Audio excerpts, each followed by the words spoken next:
We are down to the wire, my friends. Election day is tomorrow, and if you are anything like me, you just cannot wait for this election, and honestly, all of 2020, just to be over with. It has been one heck of a year that, sadly, many will not soon forget. With spikes in COVID cases, are we expecting a second stock market crash or a housing crash due to foreclosures? How will the outcome of this election affect your money? Will we ever see a second stimulus check? Or what about a second round of PPP funding for small businesses? And what about that $10,000 EIDL grant that we were promised 7 months ago in the CARES Act? All this and more in today's video. Hello and welcome to Stephen Carlson Show. I'm Stephen Carlson. I'm a tech entrepreneur, real estate investor, author, YouTuber, and volunteer paramedic. Please guys, I really need your help. Comment down below with hashtag Team EIDL. That's one word, Team EIDL. And share this video with your friends. It really helps to get the word out about my channel, and I appreciate it. Also, don't forget to get your 2 free stocks linked down below. We turn now to former FDA Commissioner Dr. Scott Gottlieb, and we want to thank you for being here in person. You've been tested, I've been tested, you're at a distance. Things are getting worse around the country. I think Thanksgiving is really going to be an inflection point. I think December is probably going to be our toughest month, but when you look at what's happening in states right now, you're seeing accelerating spread. We're right at the beginning of what looks like exponential growth in a lot of states, the Midwest, the Great Lakes region, even states like Texas where you see 6,000 cases, Illinois 8,000 cases, Florida 5,000 cases, Wisconsin 5,000 cases reported Friday. These are very worrisome trends. There are about 23 states right now that are accelerating the spread right now. The positivity rate is above 10% in 15 states. And all the states have an R above 1, which means that they're an expanding epidemic right now. So this is very worrisome as we head into the winter. The case count is rising, but thankfully our medical system is better prepared this time, and the doctors have a better understanding of the illness's progression. The overall mortality rate has also been on the decline. Of course, as many of my regular viewers already know, I have a team of exceptional lawyers chained up down in my basement, and they get a little bit rowdy whenever I'm in the studio. The only way to quiet them down is give a quick disclaimer. I'm not a doctor, this is not medical advice, I'm just some random dude on the internet. So if you have any medical questions, go ask a doctor. I ain't one of them. Okay, with all that legal crap out of the way, how do I think that a second round of the illness will affect our finances?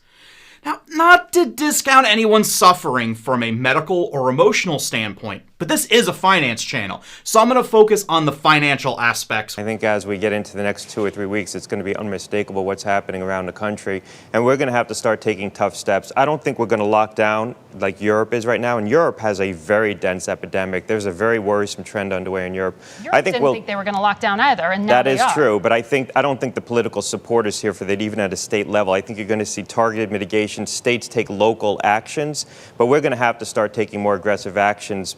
Probably, my view is the inflection point is going to be Thanksgiving. You're going to see cases build over the next 3 weeks, and December is really going to be the slow month. But I think it's going to be unmistakable what's happening at that point, and we're going to be forced to because the hospital systems are going to become pressed again. I agree. Right now, there is not widespread political support for a nationwide lockdown. We might see isolated, localized shutdowns on a city-by-city basis, targeted to areas with high infection rates. Historically, this would be large, densely populated areas like New York City, LA, Seattle, etc.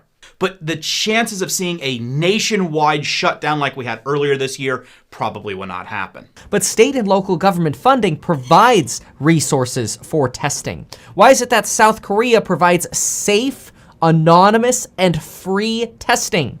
It's so that they can track where problems are actually occurring and shut down the virus. However, Nancy Pelosi and the Republicans, Mnuchin and Meadows, can't come to terms on state and local government testing. Now we're starting to get health experts coming out saying we need to provide stimulus specifically for state and local governments so that way we can arm them and let them deal with the pandemic mitigation controls. That is not as unified as having sort of, one big message across the nation, but it allows each area to have the proper funding and then react appropriately for the amount of cases in their area. It's actually a very logical response. Kevin summed this up very well. As long as Pelosi and McConnell just completely refuse to work together, this problem of the lack of stimulus only worsens. I am a firm believer that taking politics out of the conversation. If the Republicans and the Democrats would have just worked together back in late spring and throughout the summer, our economy, and more importantly, our individual financial lives would have been much healthier today. Instead, the whining little children in the DC swamp decided it would be better to play party politics, the people be damned. At that point, we should be trying to prioritize open schools in the late winter or early spring. We're going to have an opportunity to do that. Close again. I do not think. I think schools that are open right now might be able to find ways to stay open. I think schools that are closed right now, we have to prioritize trying to get them open. There's a lot of evidence now that the schools can be safely opened if they take prudent steps. That should be our number one priority. Getting schools reopened is one of the essential tasks that need to be tackled here, no matter who wins the election. With schools closed, parents cannot return to work, and the economy cannot reopen. We also need some sort of guidance that almost guarantees schools will remain open. There have been multiple cases where a school will be open, and after 2 weeks, they close again due to COVID cases in their area, even if the school wasn't necessarily part of the spike. When schools are open 1 week and then close the next, parents cannot plan ahead and cannot go back to work with the constant fear that little Johnny or little Susie will be sent home again next week. With the surge in COVID cases, I think we will see more stimulus spending coming. But a lot of that depends on how the election turns out. While not taking any political side, here is my opinion of what I think will happen. If Trump wins re-election and the Republicans maintain the Senate, but Democrats maintain the House, then we will see more of what we have this year. Pelosi and the Democrats refusing to cave on their demands, and McConnell and the Republicans refusing to increase their spend. The only way for the stimulus to be passed is for Republicans just to go big or go home, and I think we could easily see a $3 trillion or more price tag if you lump in infrastructure spending so that you can get Pelosi's support and the Democrat vote.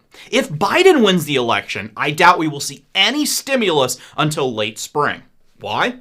Well, in this case, the best political strategy is to drag the pandemic out as long as possible, then pass sweeping stimulus to prop the country up. This way, the incoming administration can blame Trump for everything and claim the victory when the economy returns. And I'm not picking political sides here. Honestly, roles reversed, Republicans would probably do the exact same thing.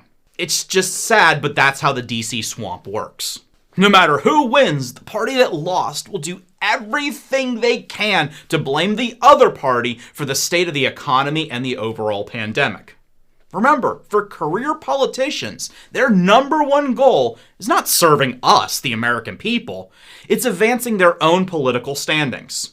Once you take that to heart and internalize that fact, you can quickly see through all their BS. In fact, I wrote a book about how politicians, both from the left and the right, have lied, cheated, and stole from the American people for decades. The link is in the description, and I'd really appreciate it if you pick up a copy from Amazon. Also, please leave a fair review. Even if you don't like it, be honest. I am being hit with many obvious fake reviews from people that have never purchased the book, have never read it, and only looked at the cover. Because the country is so divided right now, I try to approach my videos from neutrality. Still, obviously, someone cannot completely remove their own internal biases altogether. What do you guys think? How will the election help or hurt the economy? Comment down below and let me know your thoughts. Okay, dropping politics for a few minutes, let's get to the point when it comes to our finances. In short, no matter who wins, I think we will see massive stimulus spending coming in the beginning of the year. Not until then. Of course, there will still be political bickering from both parties, but hopefully we can see some cooperation across the aisle now that the election will be over with, at least for a few years. Because Congress has drug its feet for so long, I think the only option is a massive stimulus spend, which could top $3 trillion or more, because that's what's needed right now to get the economy back open. Small businesses will see more PPP money, more idle grants and loans, and probably additional business stimulus programs to get people back to work. We will also see at least one, possibly multiple, direct stimulus checks so people have money to spend within the economy.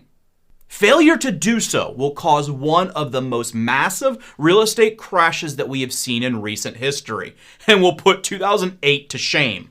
Why?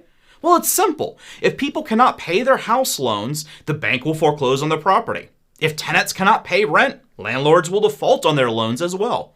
Collectively, this will place a glut of foreclosure properties on the market. Even homeowners that try to get out in time before the foreclosure happens will see housing prices in the market drop, preventing them from selling their property at a reasonable price. If stimulus does happen, this should be mitigated and limited to mostly isolated areas. In the absence of stimulus, this foreclosure bubble is pretty much guaranteed. So what can you do? First, keep as much cash on hand as possible, while also paying down any short-term, high-interest loans you have. Stuff like credit cards, margin loans on your investment accounts, etc. Get all of these paid to zero. Then start saving cash.